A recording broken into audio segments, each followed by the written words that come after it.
So hey guys, আসসালামু আলাইকুম। কি অবস্থা সবার? সো অনেকদিন পর তোমাদের মাঝে আইসা পড়ছে দ্বিতীয় চোখ গল্পের সিজন 3 নিয়ে। তো এমনিতেই দেরি হয়ে গেছে, তো আর বেশি কথা না বলে গল্পটি শুরু করা যাক। লুসিফার মারা যাওয়ার পর কয়েকটা দিন খুব শান্তিতে কাটছিল। আমরা সবাই এখন গালিব ভাইয়াদের প্রসাদের মেহমান। রাজা তাবরিজ আমাদের খুব আদর করেন। আফরিন আফু আর গালিব ভাইয়ের বিয়ের কথাবার্তা চলছে। আমি আর ফাইনা প্রসাদের বাগানে বসে গল্প করছিলাম। হঠাৎ পায়না চমকে উঠে বলল, জিয়াদ ভাইয়া, তোমার কপালে ওটা কি? ওভাবে কাঁপছে কেন তোমার চামড়া? আমি অবাক হয়ে কপালে হাত দিলাম। খুব জ্বালাপোড়া করছে জায়গাটা। আয়নায় নিজের মুখ দেখে আমি চিৎকার করে উঠলাম। আমার কপালে একটা নীল রঙের রেখা ফুটে উঠেছে, যেটা ঠিক একটা চোখের আকৃতি নিচ্ছে। আমি ভয়ে কাঁপতে কাঁপতে বললাম, ফাইনা, গালিব ভাইয়াকে ডাকো জলদি, আমার খুব কষ্ট হচ্ছে। তখনই সেখানে গালিব ভাইয়া হন্তদন্ত হয়ে ছুটে এলো। তার নিজের কপালে থাকা দ্বিতীয় চোখটা আজ টকটকে লাল হয়ে আছে। গালিব ভাইয়া আমার কপাল দেখে আর্তনাদ করে উঠল, এ কি জিহাদ, তোমার কপালে দ্বিতীয় চোখ আসছে কেন? এটা তো অসম্ভব। মানুষের শরীরে এই চোখ কোনোদিন আসতে পারে না। আফরিন আফু দৌড়ে এসে আমাকে জড়িয়ে ধরল আর বলল, গালিব ভাইয়া, কি হয়েছে আমার ভাইয়ের? ওর কি কিছু হবে? গালিব ভাইয়া কোনো উত্তর দেওয়ার আগে আকাশটা হঠাৎ ঘন কালো হয়ে গেল। দিনের আলো মুহূর্তের মধ্যে অন্ধকারে ঢেকে গেল। মেঘের ভেতর থেকে একটা গম্ভীর কণ্ঠস্বর ভেসে এলো, লুসিফার তো কেবল শুরু ছিল রাজকুমার, আসল ধ্বংস তো এখন শুরু হবে। জিয়াদকে আমাদের হাতে তুলে দাও, না হলে এই জগৎ নীল আগুনে ছাই হয়ে যাবে। গালিব ভাইয়ের তরবারি উঁচিয়ে আকাশের দিকে তাকিয়ে গর্জন করলো, কে তুই? সাহস থাকলে সামনে আয়, আড়ালে লুকিয়ে কথা বলিস কেন? হঠাৎ প্রসাদের মাঝখানে শেখ কান্তাবুবুর বোবা ছেলেটা উদয় হলো, কিন্তু সে আর আগের মতো নেই। তার শরীর থেকে নীল ধোঁয়া বের হচ্ছে। সে খিলখিল করে হেসে উঠল, যা শুনে আমাদের কলিজা কেঁপে গেল। সেই ছেলেটা আজাচিলের কণ্ঠস্বরে বলল, আমি আজাচিল। লুসিফার আমার এই জেলখানার পাহারাদার ছিল। তাকে মেরে তোরা আমার মুক্তির পথ সহজ করে দিয়েছিস। আর জিহাদ, ও তো কোনো সাধারণ মানুষ না, ওর ভেতরে আমার শক্তির অর্ধেক অংশ লুকানো আছে। আমি চিৎকার করে বললাম, মিথ্যে কথা, আমি আমার বাবার সন্তান, আমার ভেতর তোমার শক্তি কোত্থেকে আসবে? আজাচিল হাসতে হাসতে বলল, তোর বাবা, যাকে তুই বাবা জানিস, সে তো তোকে কুড়িয়ে ফেলেছিল। তোকে আর আফরিনকে দুই আলাদা জায়গা থেকে আনা হয়েছিল। তোরা কেউ কারো ভাই বোন না। আফরিন আফু ফাতর হয়ে দাঁড়িয়ে রইল, তার চোখ দিয়ে অজরে পানি পড়ছে। সে পিস করে বলল, তার মানে আমরা আবার একা হয়ে গেলাম জিহাদ? আমাদের পরিচয় কি তবে শুধুই অভিশাপ?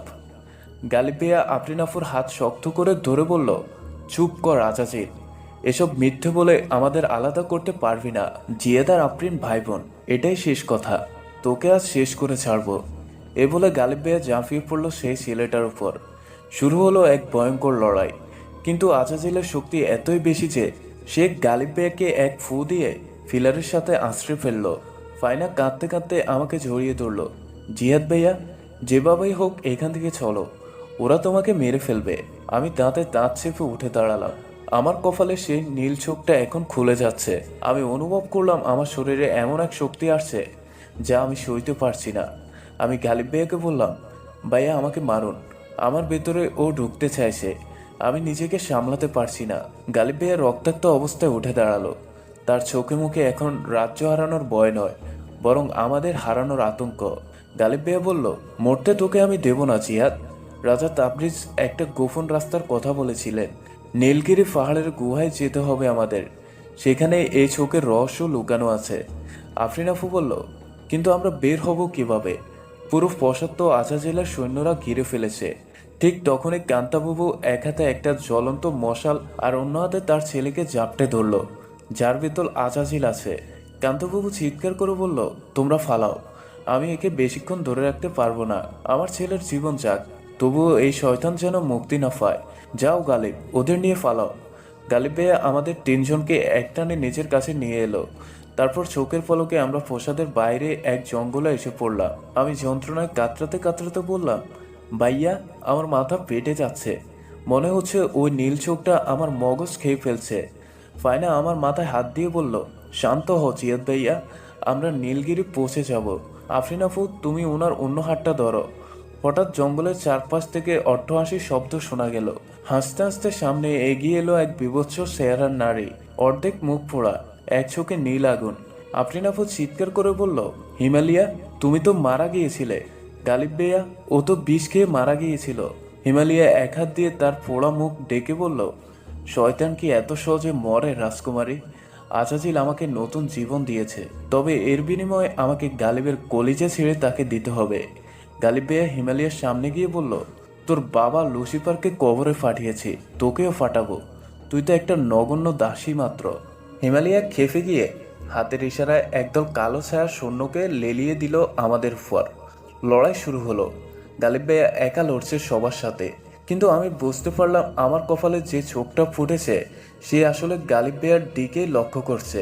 আমার হাত নিজে থেকে গালিব ভাইয়ার ফিটের দিকে তলোয়ার উঁচিয়ে ধরল। আমি চিৎকার করে বললাম, আফু, আমাকে বেঁধে ফেলো। আমার হাত আমার কথা শুনছে না, আমি গালিব ভাইয়াকে মেরে ফেলবো। আফরিন আপু ভয় পেয়ে আমার হাত চেপে ধরল। এ কি করছিস জিহাদ? তুই কেন গালিব ভাইয়াকে মারবে? হিমালয়া হাসতে হাসতে বলল, এটাই তো মজা।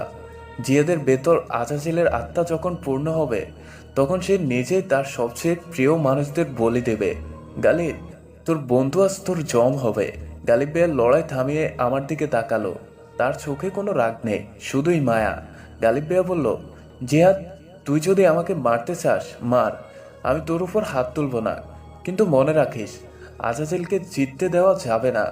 আমি কাঁপতে কাঁপতে তলোয়ারটা নিচে ফেলে দিলাম। তখনই সে জঙ্গলের গুহা থেকে এক বৃদ্ধা লাঠি ভর দিয়ে বেরিয়ে এলেন। তার শরীরে কোনো মাংস নেই, শুধুই হাড়। বৃদ্ধা বললেন, সবাই থামো। হিমালয়া, তুই যার গোলামি করছিস সে তোকে ব্যবহার করে জিয়াদের এই চোখটা ছিনিয়ে নিতে চায়। জিয়াদ আজাজিলের উত্তরাধিকারী নয়। জিয়াদ হলো তিনন্তর সেই রক্ষক যাকে আজাজিল ভয় পায়। হিমালয়া থতমত খেয়ে গেল। বৃদ্ধা আমার দিকে এগিয়ে এসে আমার কপালে একটা মন্ত্র ফোড়ে হাত রাখলেন। সাথে সাথে আমার জ্বালাফোড়া কমে গেল। আমি হাঁপাতে হাঁপাতে বললাম, কে আপনি দাদিমা? আপনি আমার পরিচয় জানেন? বৃদ্ধা এক রহস্যময় হাসি দিয়ে বললেন, আমি তোর পরিচয় জানি বলে আজ বেঁচে আছি। তোর শরীরে শুধু মানুষের রক্ত নয়, তোর রক্তে মিশে আছে এক প্রাচীন যোদ্ধার তেজ। গালিব, ওকে নিয়ে জলদি গুহার ভিতরে ঢোক। বাইরে মহা প্রলয় শুরু হতে যাচ্ছে। আকাশ থেকে তখন টকটকে লাল রঙের বৃষ্টি শুরু হলো। সেই বৃষ্টির ফোঁটা যেখানে পড়ছে সেখানে আগুন ধরে যাচ্ছে। ফাইনা বলল, হায় আল্লাহ। গালিব ভাইয়া, জলদি চলো গুহার ভেতরে। আমরা দৌড়ে গুহার ভেতরে ঢুকলাম। পেছনে রয়ে গেল হিমালয়ের তীব্র চিৎকার আর মহাফলয়ের রক্তবৃষ্টি। গুহার ভেতরটা হীরা আর মনির আলো ঝলমল করছে। সেখানে একটা পাথরের দেবীতে রাখা আছে একটি বিশাল নীল রঙের মণি। বিদ্যা বললেন, জিহাদ, এই মণিতে তোকে হাত রাখতে হবে, তবে সাবধান, যদি তোর মন পবিত্র না হয় এই মণি তোকে ভস্ম করে দেবে। গালিব ভাইয়া আমার দিকে তাকিয়ে মাথা নাড়ালো। আমি কাঁপতে কাঁপতে সেই মণির দিকে হাত বাড়ালাম। সো হে গাইস, আজকের পার্টটি এই পর্যন্তই। আর পরবর্তী পার্ট সবার আগে পেতে চাইলে অবশ্যই আমাদের চ্যানেলটি সাবস্ক্রাইব করে আমাদের সাথেই থাকবেন। আল্লাহ হাফেজ।